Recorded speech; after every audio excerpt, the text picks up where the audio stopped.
Bisa Iran menyerang pangkalan Amerika Serikat di Erbil, Irak. Jet tempur AS berupaya menangkal serangan tersebut. Ledakan mengguncang akibat serangan drone Iran menyasar pangkalan militer Amerika Serikat di Harir, di Erbil. Sejumlah pesawat jet Amerika berusaha mencegat serangan drone Iran. Namun sejumlah serangan drone Iran gagal dicegat. Akibatnya sejumlah drone berhasil mengenai pangkalan militer Harir.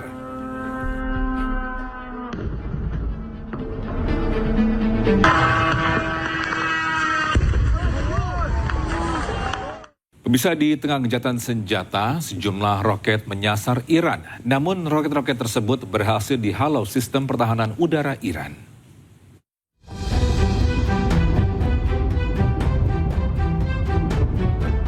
Langit malam Iran dihujani serangan dan mengaktifkan sistem pertahanan udara milik Iran. Iran pun berhasil menghalau serangan di Teheran Barat, khususnya di area Chitgar. Militer Iran mengkonfirmasi serangan ini.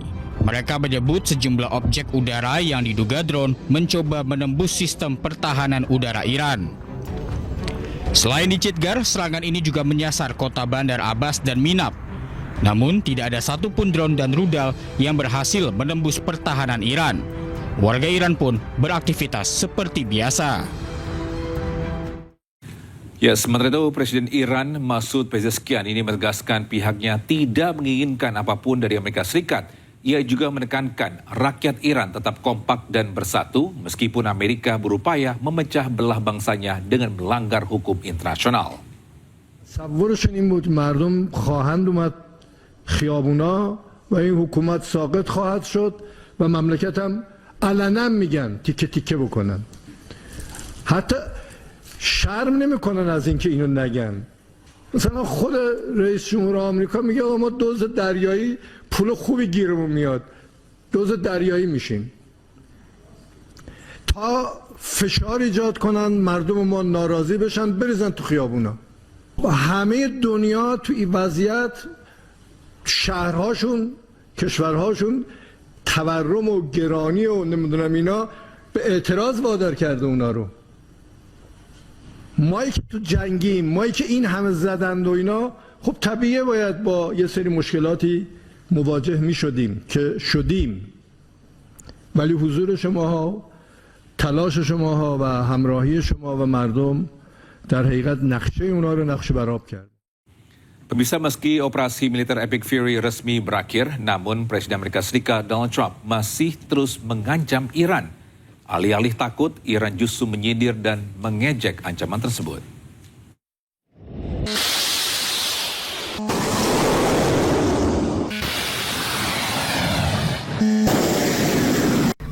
Operasi militer Epic Fury di Iran telah resmi berakhir pada 5 Mei. Menteri Luar Negeri Amerika Serikat Marco Rubio mengklaim bahwa operasi tersebut telah berhasil mencapai tujuan utamanya, yakni menghancurkan kemampuan nuklir dan infrastruktur strategis Iran. Meski begitu, Presiden AS Donald Trump masih terus mengancam akan membombardir Iran jika tidak kunjung mencapai kesepakatan damai yang diinginkannya.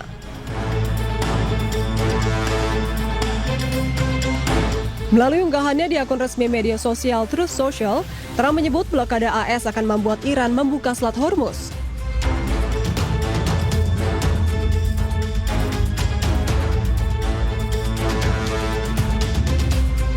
Jika Iran tidak setuju, maka AS akan meluncurkan serangan besar terhadap Iran.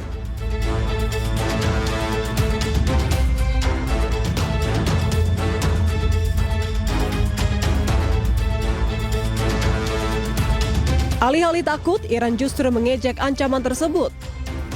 Melalui akun resmi media sosial X, Ketua Parlemen Iran Muhammad Ghalibaf menyindir bahwa operasi Epic Fury berakhir karena gagal total.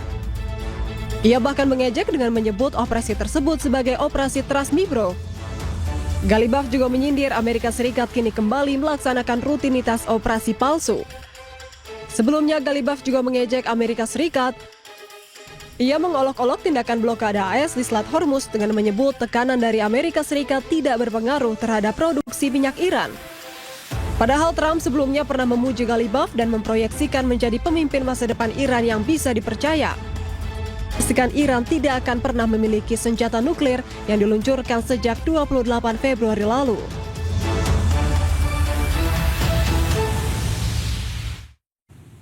Pemirsa, pasukan militer Iran pamerkan puing drone pengintai yang diduga milik Amerika Serikat di depan warganya. Warga Iran pun bersorak-sorai merayakan hancurnya senjata musuh.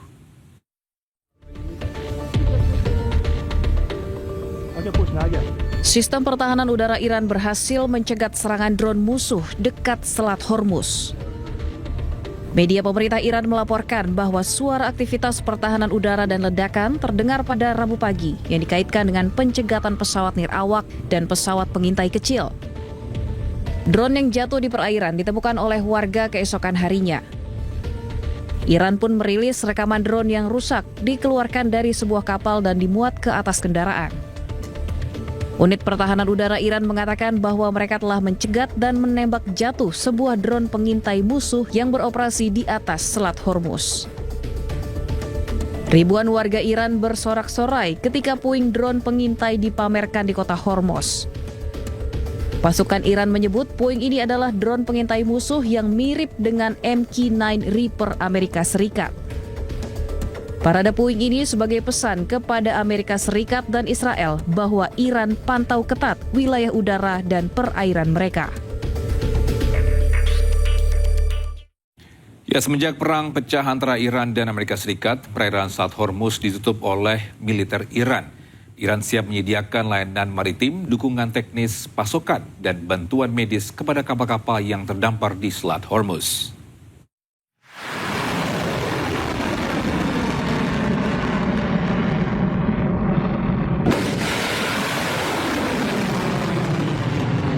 Semenjak perang meletus pada 28 Februari 2026, Iran menutup total perairan Selat Hormuz hingga ratusan kapal terdampak dan tertahan akibat blokade yang dilakukan oleh militer Iran. Sementara Iran siap menyediakan layanan maritim, dukungan teknis, pasokan dan bantuan medis kepada kapal-kapal yang terdampar di Hormuz dan di perairan teritorial regional. Bantuan pasukan ini hanya berlaku kepada kapal yang melakukan pelayaran di perairan teritorial, khususnya perairan Iran dan pelabuhan Iran. Hal ini disampaikan oleh Organisasi Pelabuhan dan Maritim Iran kepada para kapten kapal komersial.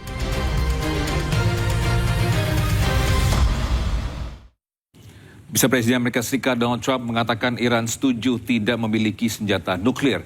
Namun hal tersebut dibantah pihak Iran. Anggota Dewan Kebijakan Iran Mohsen Rezai mengatakan Iran tidak akan bernegosiasi tentang nuklir. Allahu Akbar!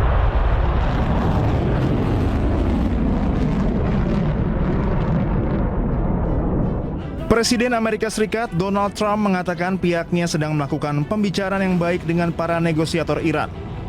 Trump mengeklaim Iran telah setuju tidak memiliki senjata nuklir. Ia juga mengatakan Amerika Serikat telah memenangkan perang karena pemimpin Iran telah terbunuh. Trump mengancam akan terjadi peperangan lagi jika Iran menolak proposal Amerika Serikat. Look, and this is very simple. Iran cannot have a nuclear weapon because as tough as they are, we want to keep them alive. We want to keep all of you alive. Iran cannot have a nuclear weapon, and they won't. And they've agreed to that, among other things. Sementara anggota Dewan Kebijakan Iran, Mohsen Rezai, mengatakan Iran tidak akan bernegosiasi tentang nuklir. Mantan Komandan Korps Garda Revolusi Iran tersebut juga menegaskan Selat Hormuz tetap berada di bawah kendali Iran dan pasukan asing harus meninggalkan wilayah tersebut. Dalam proses negosiasi Amerika Serikat dan Iran masih ada perbedaan pendapat yang belum terselesaikan. Iran menentang tuntutan penghentian total pengayaan uranium dan mengaitkan setiap penyelesaian yang lebih luas dengan pembukaan kembali Selat Hormuz dan pelonggaran sanksi. Para negosiator dilaporkan sedang membahas dokumen kerangka kerja singkat berupa memorandum 1 halaman berisi 14 poin. Dokumen tersebut berfungsi sebagai dasar gencatan senjata, pencabutan sanksi, dan negosiasi di masa mendatang termasuk mengenai aktivitas nuklir Iran dan isu-isu keamanan regional.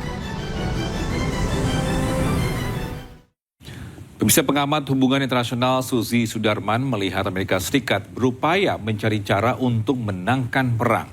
Jika Iran tidak bisa dikalahkan, maka Kuba berpotensi diincar Amerika Serikat. Jadi saya iseng melihat Senat, ini bagaimana dia responsnya. Ternyata Senator Murkowski bicara bahwa, come on Donald Trump, kamu datang ke kami dong, saya siapkan authorization of the use of military force, AUF, yang biasanya mereka lakukan kalau misalnya mereka tidak bisa menggolkan resolusi war powers. Jadi AUF yang disiapkan oleh Murkowski hanya syaratnya satu, define the war. Yang kedua adalah kasih tahu suksesnya ukurannya apa. Yang ketiga exit strateginya bagaimana. Jadi mereka udah siap-siap tuh. Murkowski dengan kawannya di Republican Party juga.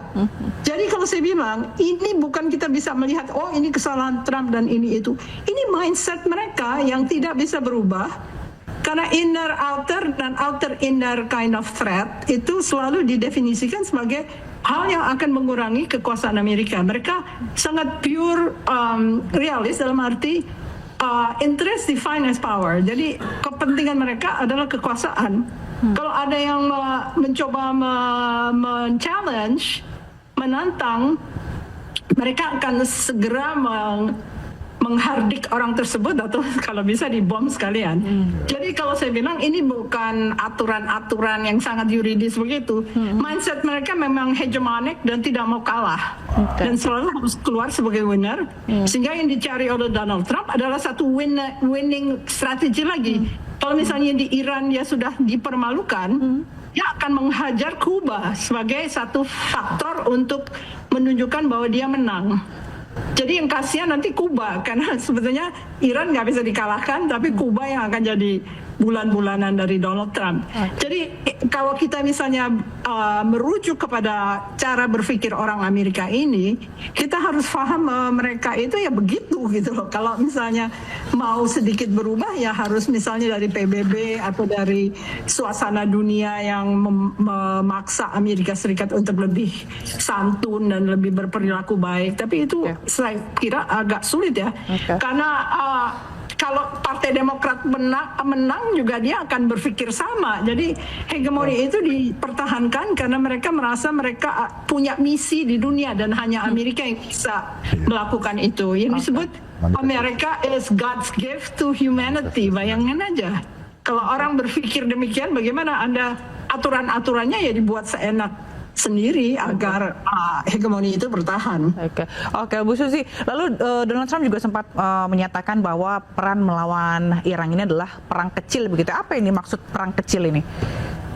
Dia sengaja melakukan propaganda kok. Itu propaganda Donald Trump yang bilang semua Swift boat atau kapal-kapal boat kecil yang digunakan oleh Iran itu tanda bahwa Navy mereka sudah rusak dan sebagainya.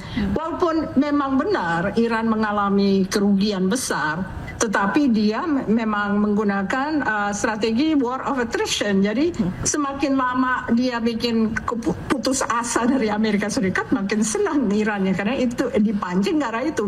Dan ancamannya adalah kalau kamu menyerang kami akan buat ini sebagai regional war. Jadi nggak banyak alternatifnya. Sekarang untung Pakistan mendorong untuk menghentikan Project Freedom ya, untuk jeda sedikit sehingga bisa terjadi deeskalasi. Apakah ini akan berhasil? Kita lihat moodnya Donald Trump itu yang nggak bisa ditebak sebetulnya. Oke. Lalu apakah ini juga sebenarnya dalam konteks meremehkan ketegangan yang terjadi saat ini di Selat Hormuz, Bu? Ya pokoknya apapun tujuannya adalah menunjukkan bahwa saya menang dan saya punya inisiatif baru yang kelihatan saya sebagai bully dan melakukan bullying itu secara nyata. Jadi sekalipun dia tahu bahwa dia nggak akan mungkin bisa menang dalam war of attrition.